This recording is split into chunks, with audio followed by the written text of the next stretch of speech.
Welcome back to the news at 10, and here are some of the photos that you sent to our Iwitness portal. We'll begin with this photo sent in from a Kebere community in Cross River State. It shows the impact of erosion on this area.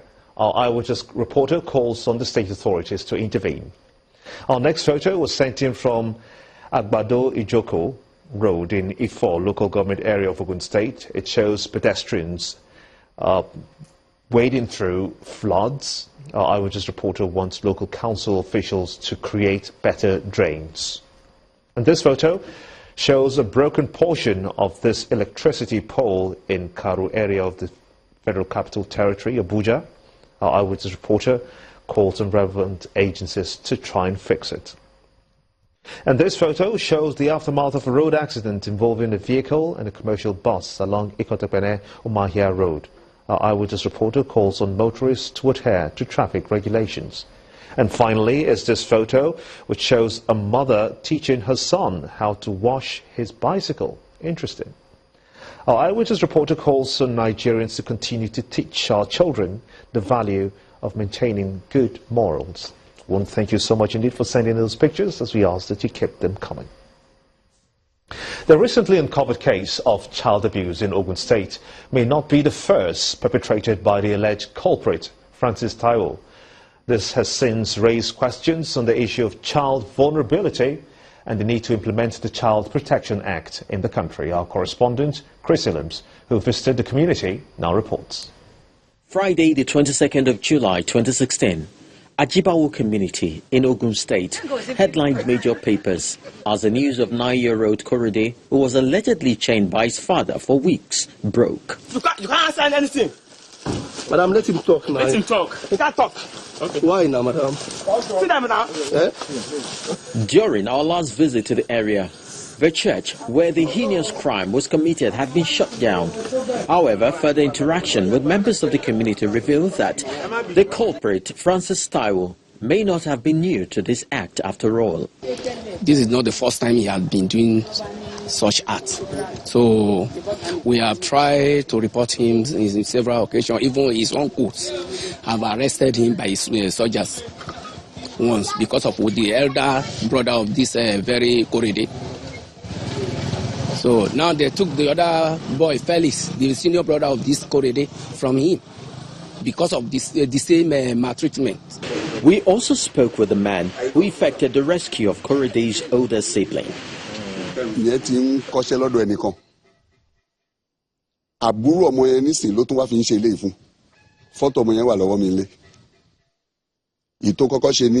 14, May 2014. The self-acclaimed pastor may have in the past prayed for others, but for this act meted upon his son, we sought the opinion of a psychiatrist, especially with regard to the effect on the child. So I would not say that maybe the father was sick. We have not subjected him to any psychiatric assessment, but operating as a pastor in a church, and he believes so much in demons and all those kind of things. And for the poor innocent boy, number one, he has been taught the wrong things in life.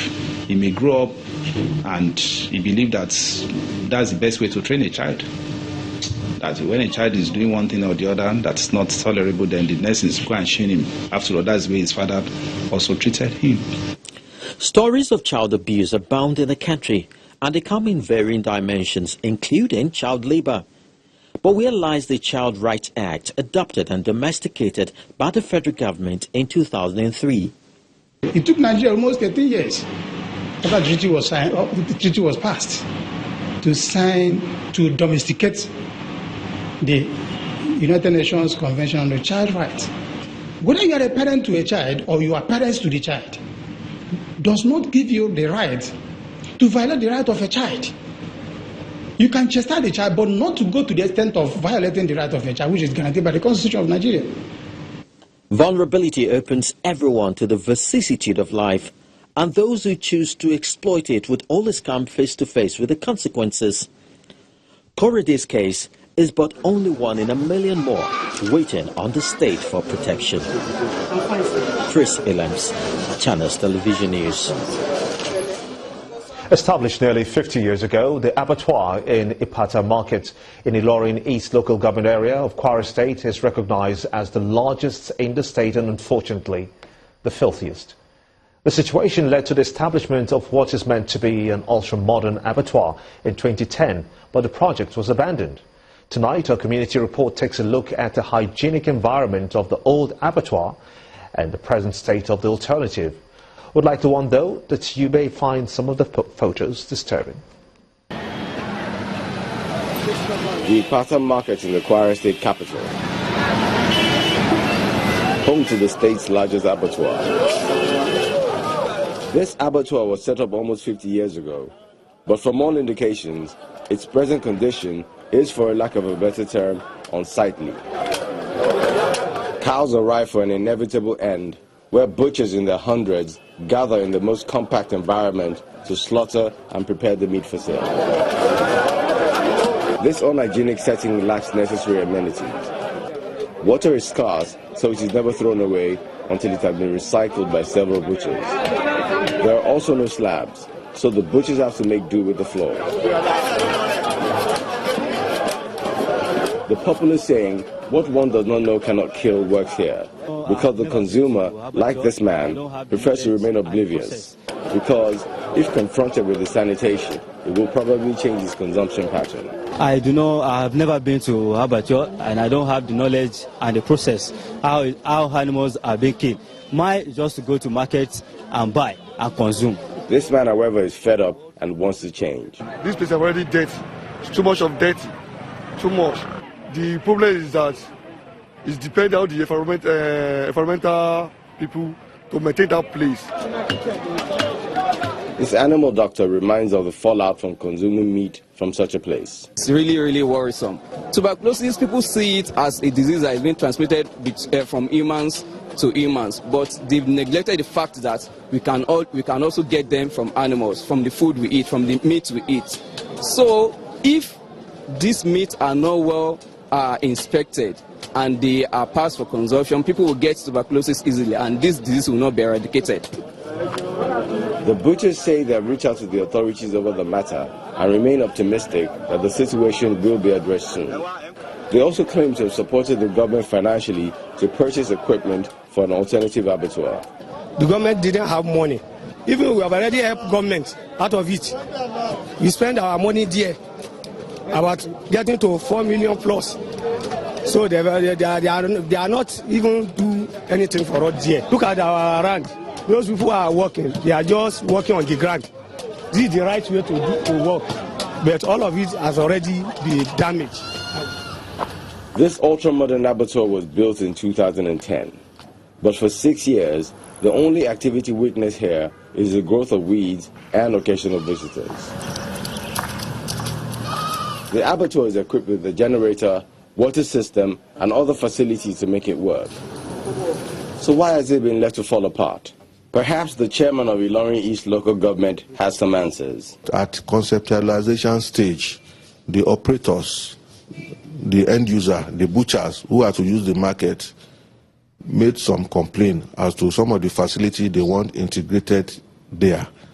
So that was why initially they were reluctant to move, and they gave us what they needed to be put there. It's just some minor things remaining now. As soon as we put those things in place, they are ready to go there. It is shocking to see an edifice like this go to waste. What is more unfortunate is the acceptance of both authorities and citizens to continually accept the concept of abandonment, a mindset that needs to be changed sooner than later.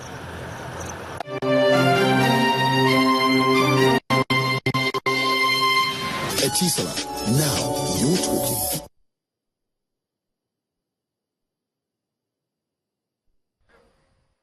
And now to the arts. Evolving Currents is an exhibition by two artists at Wheat Baker in Lagos. Although the artists work on diverse media, the issue they address are similar. On Art Review tonight, we'll look at how they approach their works.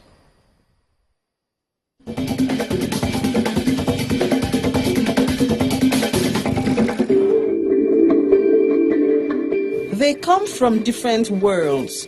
Basically, I work with the idea of power of number.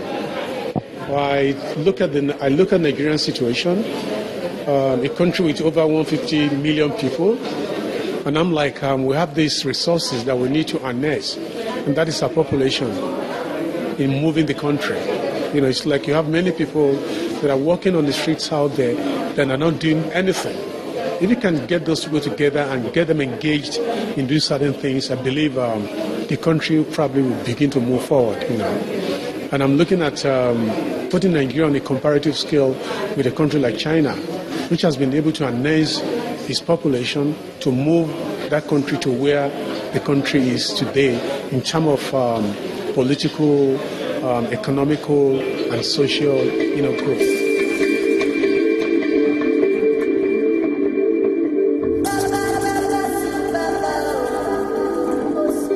The developed countries, it is not like there's anything magic about what they do, all right? It is just as a result of the information they passed on their children, and the children grew with it.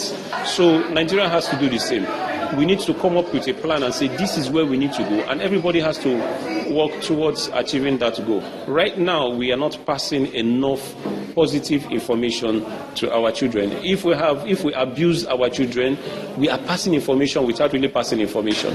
If we allow our children to live and exist in unconducive environment, we are passing information to them without knowing or thinking that we are passing information. Rakib Basharun is a sculptor with a passion for using recycled materials to create his works of art. I don't think there's anything out there that is really a waste. It depends on who is looking at the material. You know, and today the world itself is going green. The world is recycling. They recycle virtually everything. They recycle paper, they recycle wood, they recycle plastic, they recycle aluminum, they recycle metal, you know. So it's just one of those materials that we need to recycle. And I actually started using this particular medium at a point in time when the Lagos State government did some road construction, and before you knew it, people started dumping all sort of trash, you know, in the drainage. And I'm like, this thing they're dropping in the drainage could actually be reused, you know, and be given new lease of life. While Chika Idu, who still has age on his side, is mad about painting. But despite the diverse ways they approach their art, that does not stop them from joining forces to present Evolving Current at Wheatbaker, Lagos.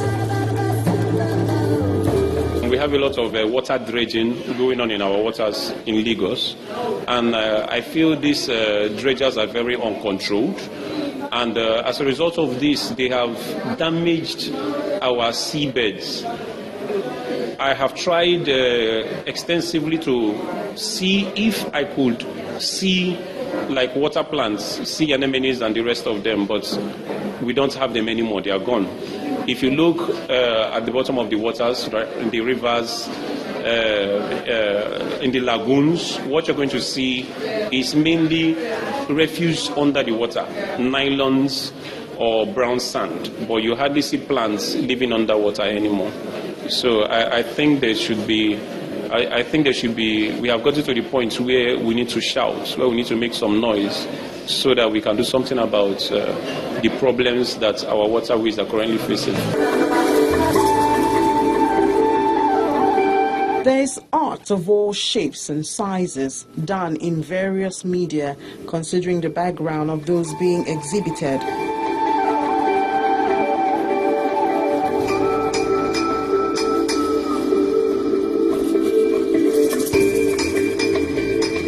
This exhibition also tries to bridge a generation gap by bringing an old and young mind together.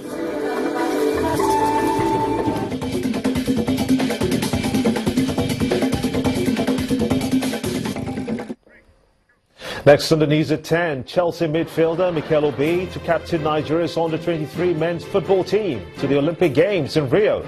That's the sports news. Join us again.